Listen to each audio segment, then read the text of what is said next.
Hey guys, my name is App and this is the T-54, the Tier 9 Russian or Soviet, however you prefer it, medium tank.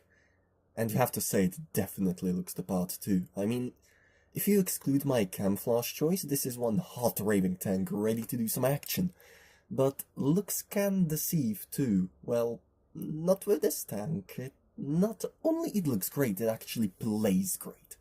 I even had fun during the stock grind, and people ask me how did I do that, and being honest, I don't know. My highest result with the LB1 gun was 4.3k damage, but I think I achieved that by actually not thinking about my shell penetration. If you just see a tier 9 heavy in front of you, then just don't think with that gun and load the Premo, seriously. You'll burn quite a hole into your pocket, but I think it's better than losing all the time, right?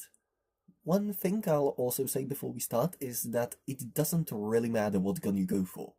If you personally prefer the D10 T2C or the D54 gun, that's perfectly fine, they're both great guns. I also don't have the tank with the tracks unlocked or a 100% crew, but almost nothing changes with that. So, let's start with the basic stuff.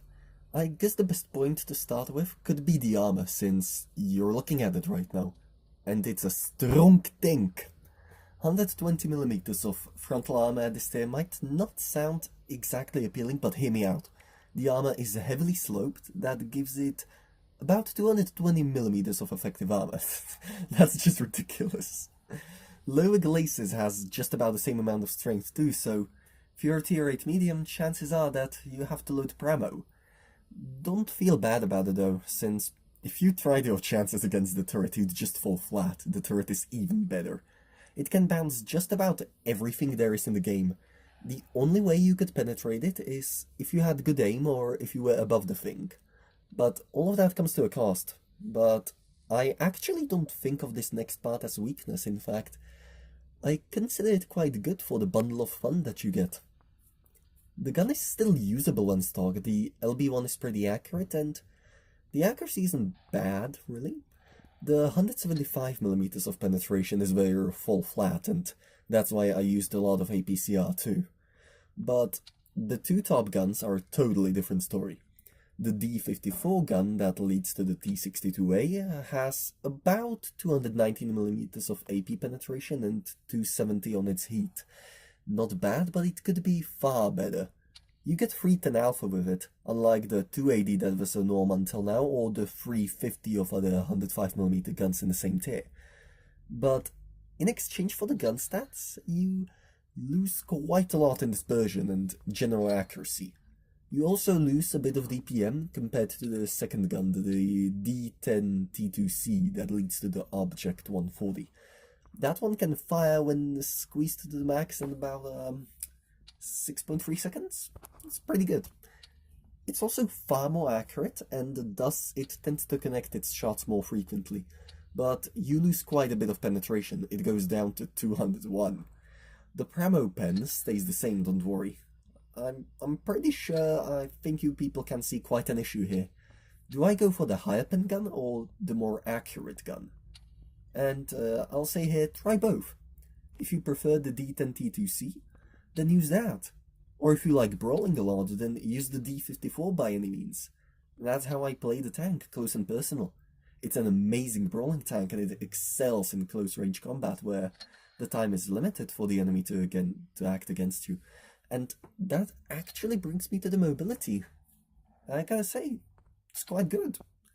The tank moves very well for how much armor it actually has. You can easily hit over 50, and the traverse rates aren't bad either. They're slightly lower, compared to the T-44, but if you want to make the mother of all armorlets, then you have to break a few eggs. And the credit balance you have in your account, because what I think that defines this tank is almost all of the equipment, provisions, and consumables. If you aren't running more expensive setups at the moment, then you better do so now. I run the T-54 with only the better combat rations, but I'd absolutely suggest a large fuel and then either a small fuel or small rations. That really just depends on you. I'd stick with the fuel, to be honest. For consumables, so I run adrenaline, a repair kit, and a multi-purpose repair kit. It doesn't happen often to get your fuel tank popped anyway. And as equipment goes, I run the gun rammer, improved modules, and optics. Then the enhanced gun length drive, obviously, enhanced armor, but improved assembly is also quite viable and maybe even better. I use the enhanced armor because I feel pretty comfortable when I have a bit more of that frontal slope and the turret armor. Then I run the engine accelerator because, quite frankly, the T-54 doesn't need any extra traverse. If you haven't seen it yet, it's just ridiculous. And then I run the vertical stabilizer and the toolbox, which is, in my opinion, absolutely crucial if you have your kits on cooldown. With my skill setup, I have my repair time knocked down to about 1.2 seconds for my tracks. That's pretty crazy. The last equipment slot is absolutely optional, and you don't need to run it, but if you want to, then get the consumable delivery system for better cooldowns.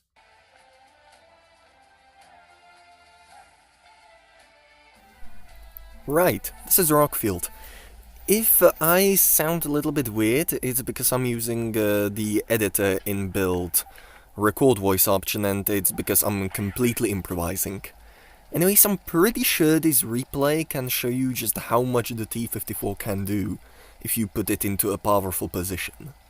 This is even a tier 10 battle, so I'm pretty sure this just shows how aggressive you can be without risking too much, although I definitely think I made quite a few mistakes, which I'm pretty sure you'll see in a while. So, the 121B is currently in front of me, and he's apparently just been spotted by something, probably a bat chat or a leopard. So I'm gonna go here, not invisible, come on, and here we go. The first target is the Leopard 1, which is an actual threat.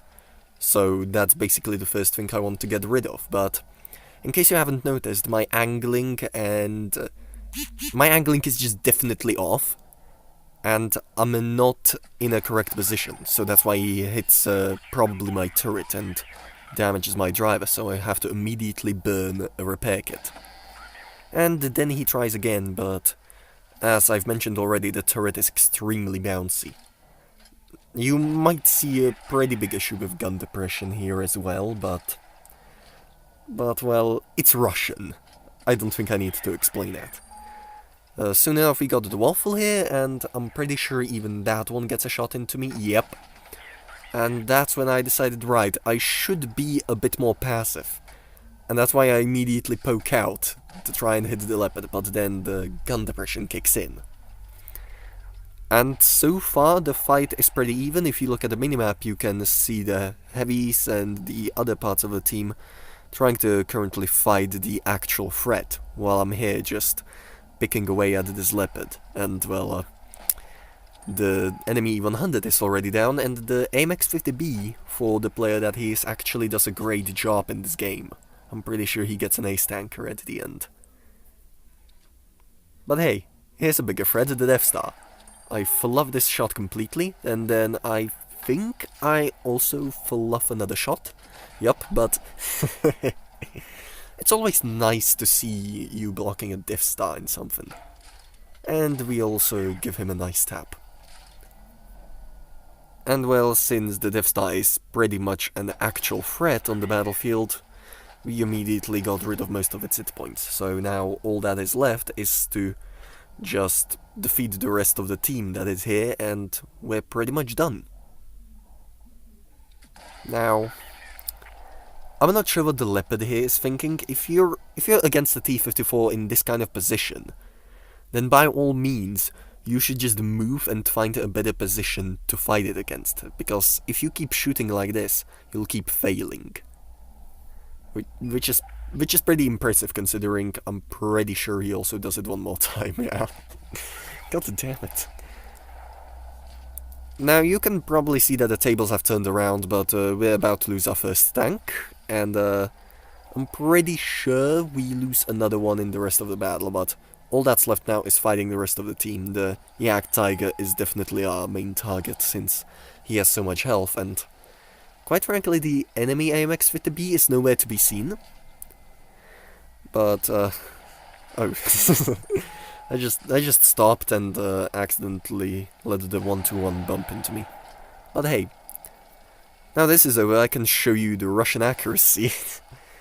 And I honestly don't know what this guy was doing in the AMX-50B, but when he noticed me, he tried to probably ram me or something, I don't know, but failed pretty miserably, so we just load the adrenaline, and that's basically it. He just can't do anything more. He's on a reload, he's completely screwed, he's dead.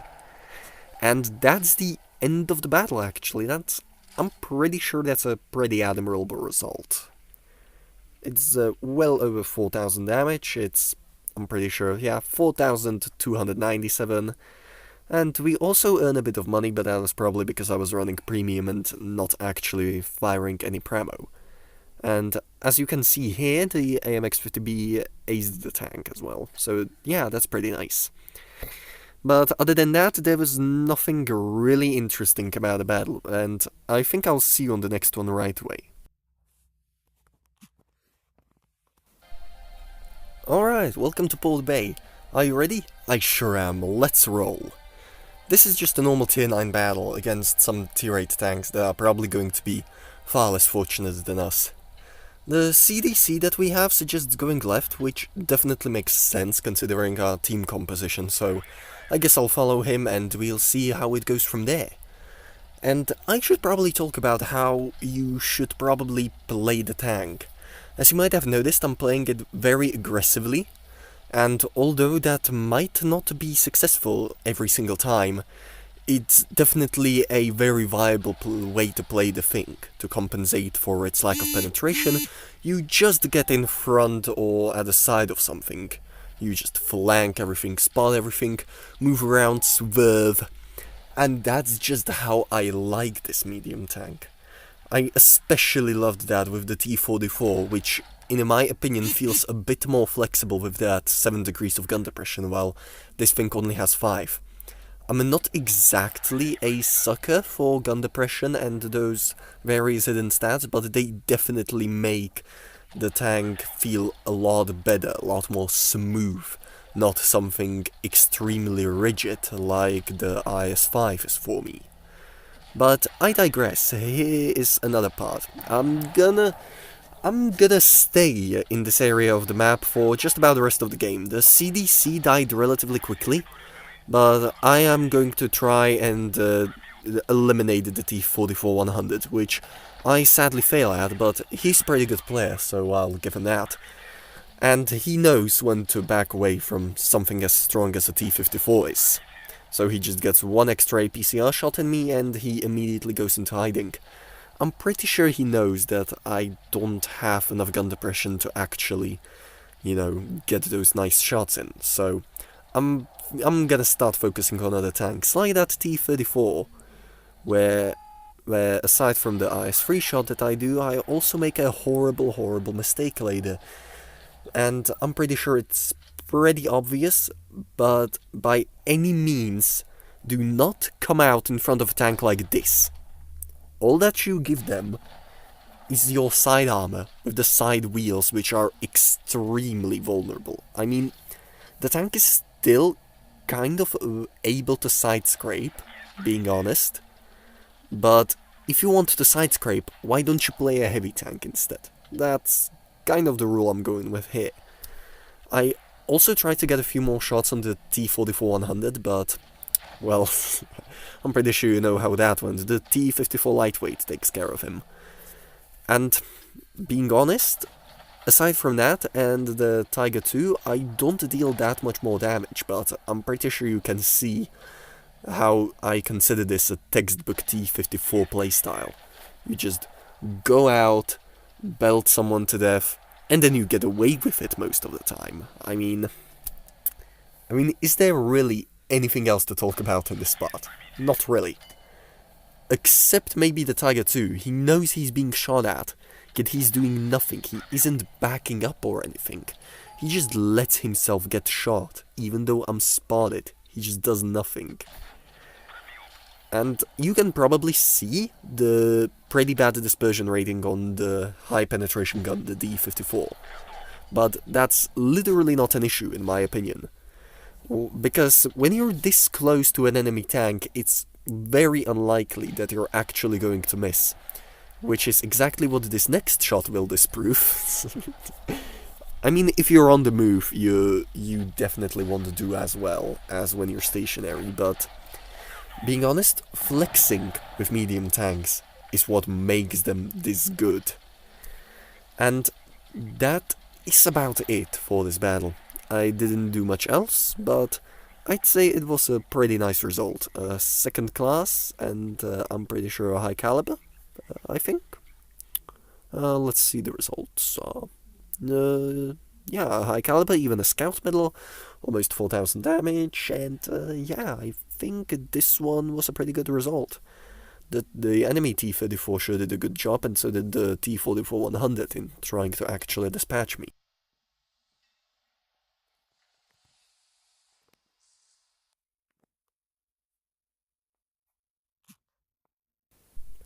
Anyways, here is the final battle. Since I've already talked about something fun and what is the daily bread of this thing, I guess I'm gonna show you something even a bit more fun. This happened to me very recently, this evening after I had dinner. I felt pretty cool. So I decided to play the T-54 a bit more. And this is the immediate result that I got, and quite frankly, this probably proves why the T-54 is one of my favorite tanks of all time.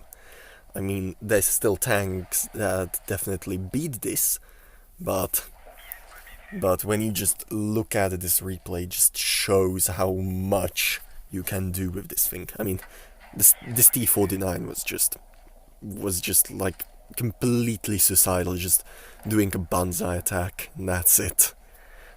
Seriously, what are you doing? But other than that, I'd actually say that this is about it for me. I mean, if you want to ask me what I'm personally gonna go for, the first thing I'm doing, since I've already researched the tracks while I'm currently doing this video, the first thing I'll do is to get the D10T2C, play with that for a while, and see how that performs, and if I like it more than the D54, which already is a great gun, in my opinion. But then I'm gonna go with the T62A first. I'm gonna somehow manage to get 6 million credits. If you've already seen some of my previous videos, you know that I have the Lervis, so that's only gonna take a few hundred battles, right?